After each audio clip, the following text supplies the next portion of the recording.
Oi, gente! Dentro do nosso trabalho, vamos estar retratando sobre o tema gerenciamento dos resíduos sólidos nas edificações e mostrar como este tema ele tem dado um impacto tão grande dentro do desenvolvimento social, econômico e principalmente ambiental, devido ao grande número de resíduos sólidos que são descartados de forma incorreta nas construção civil. E além disso, vamos mostrar as classificações existentes para cada tipo de material, a sua destinação, reabilitação, que hoje em dia tem dado um impacto muito grande na construção civil, formas de estratégias de redução para estes resíduos e também vamos falar sobre a compostagem.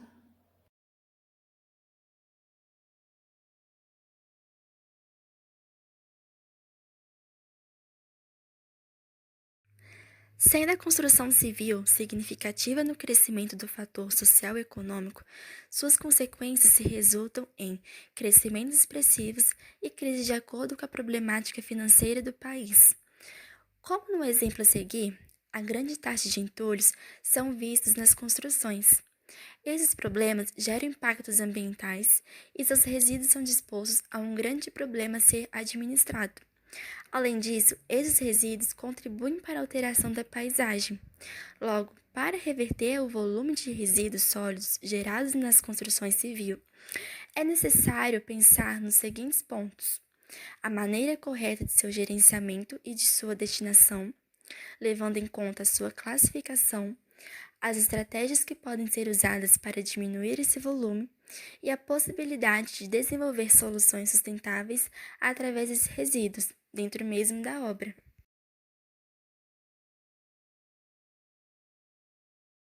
O que são resíduos sólidos? Resíduos sólidos são requisitos desempenhados em atividades de reformas, reparos, construção e demolições de obras. Visto que nos resíduos possuem porcentagem de produtos químicos, esses mesmos podem acumular água e formar problema de ordem estética e ambiental, como por exemplo na imagem ao lado.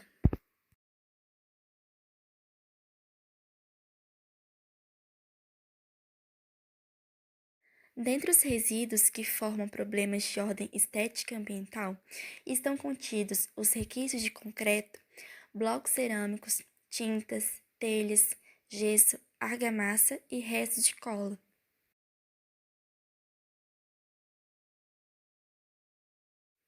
A principal ação capaz de amenizar a problemática dos resíduos é a classificação desses componentes, em que a reciclagem e destinação correta dos resíduos são fatores para a redução dos impactos ambientais.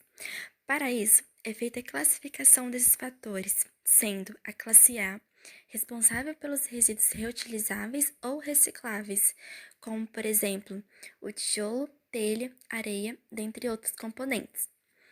A classe B considera os resíduos recicláveis, como papel, plástico, metal, vidro, madeira e gesso. Já na classe C, são considerados resíduos de construção civil em que não há tecnologias que viabilizem a recuperação ou reciclagem com vantagem econômica, como o gesso, o isopor, dentre outros elementos. E a classe D são considerados resíduos perigosos do processo de construção, como as telhas de amianto, tinta, verniz, solventes, etc.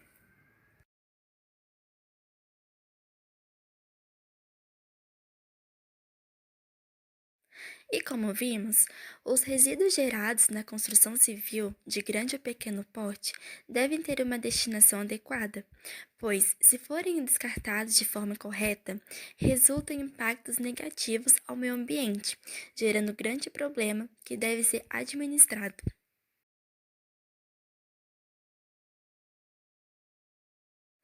As consequências dos resíduos da construção civil e até mesmo os gerados nas construções de grande ou pequeno porte devem ter uma destinação adequada para que não haja impactos no meio ambiente, como assoreamento de rios e córregos, degradação de mananciais, obstrução de canais de drenagem, obstrução de vias públicas e poluição do solo e dos lençóis freáticos.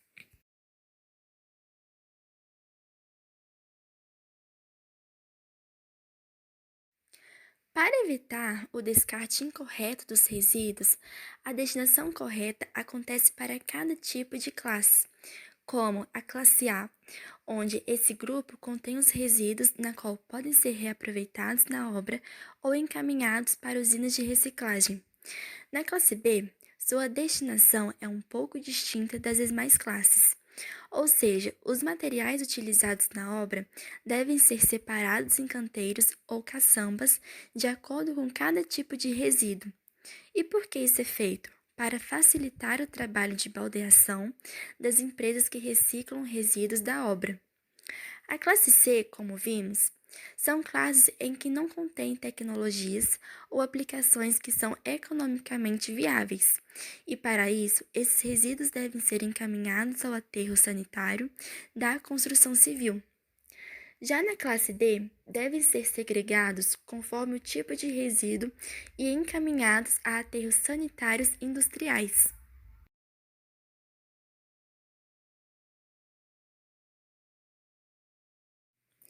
Além dessas destinações, há outras que são classificadas e importantes na construção civil, como a triagem, em que é utilizada no canteiro de obras para tirar os resíduos da construção e possibilitar a sua reutilização ou reciclagem.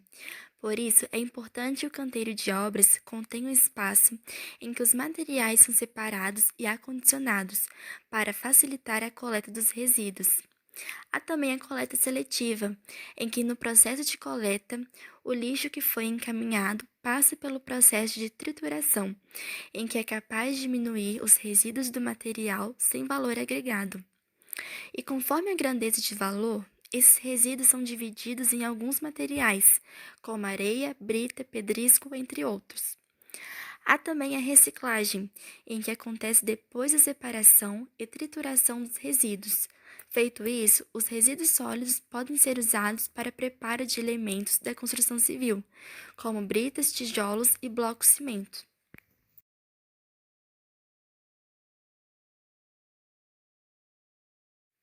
No âmbito da tecnologia, a inovação Tiger Store é uma inovação em que se baseia no uso de sensores que identifica e separa cada tipo de resíduo sólido. Logo, esses materiais são separados conforme as características presentes nos mesmos, como os plásticos, papel, metal, vidro e a madeira. Esses materiais também são separados conforme as características presentes no material, como sua cor, forma, brilho e o seu tamanho.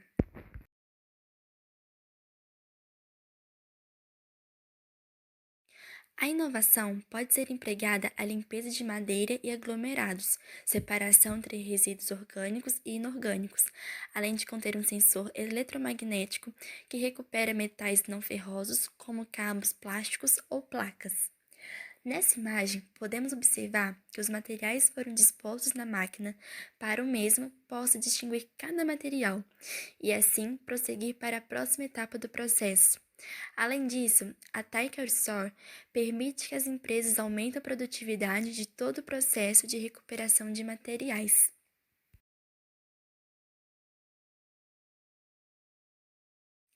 Outras tecnologias são aplicadas a fim de realizar com ecoeficiência as etapas da coleta, seleção, tratamento e destinação final de cada resíduo.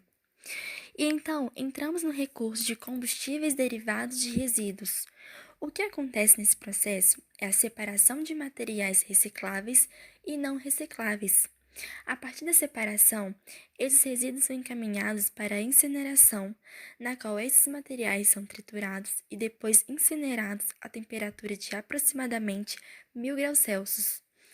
Logo, os gases emitidos são neutralizados pelo processo de filtragem e logo são lavados com água alcalina.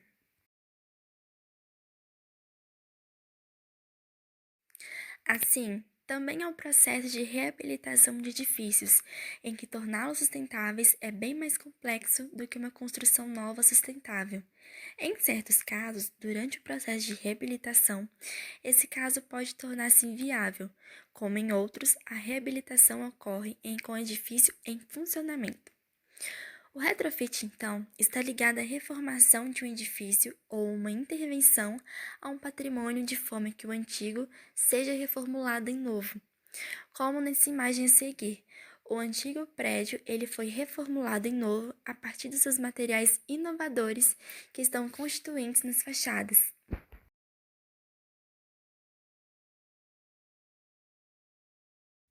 Logo, o retrofit também contém seus objetivos, em que incorpora melhorias, altera o estado de utilidade do edifício através da utilização de seus elementos e incorporação de novas tecnologias, e ainda visa a valorização do imóvel e aumento de sua eficiência operacional e energética.